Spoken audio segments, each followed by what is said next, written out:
Oppo, Vivo, MI এগুলোর মধ্যে একটা কমন সমস্যা, এই ফোনটা কাস্টমার নিয়ে আসছে হচ্ছে ফোন রেজিস্টার নেই, কিছুক্ষণ চলে না হয়তো ক্যামেরা ঢুকলে অফ হয়ে যায়, তারপর সানসে লাগালে নাকি চালু থাকে।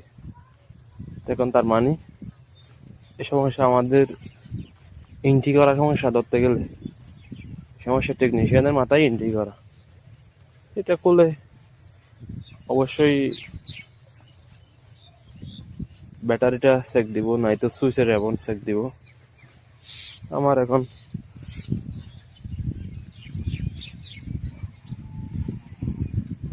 আপাতত খোলা শেষ। এখন ব্যাটারিটা নিয়ে সোজা কি করব, ব্যাটারির যে রেজিস্টারটা আছে ওইটা শর্ট করে দিব। ওইটা শর্ট করে দিলে ওকে, এতটুকুতেই এনাফ হয়ে যাবে।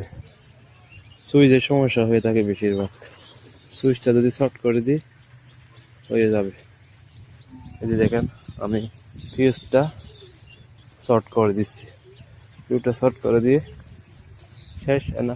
তাও যদি না হয় সেক্ষেত্রে ব্যাটারি নতুন দিয়ে দেখতে হবে, নতুন দিয়ে হয়ে গেলে হবে, নয়তো এই ফিউজটা শর্ট করে দিলে হয়ে যাবে। এই ফোনগুলোর মূলত সমস্যা এই একটাই, ওপো, ভিভো, আমার মধ্যে কমন একটা সমস্যা। কাস্টমার অনেক, এই একটা ছোট্ট কাজের জন্য ফোনটা খোলা লাগে।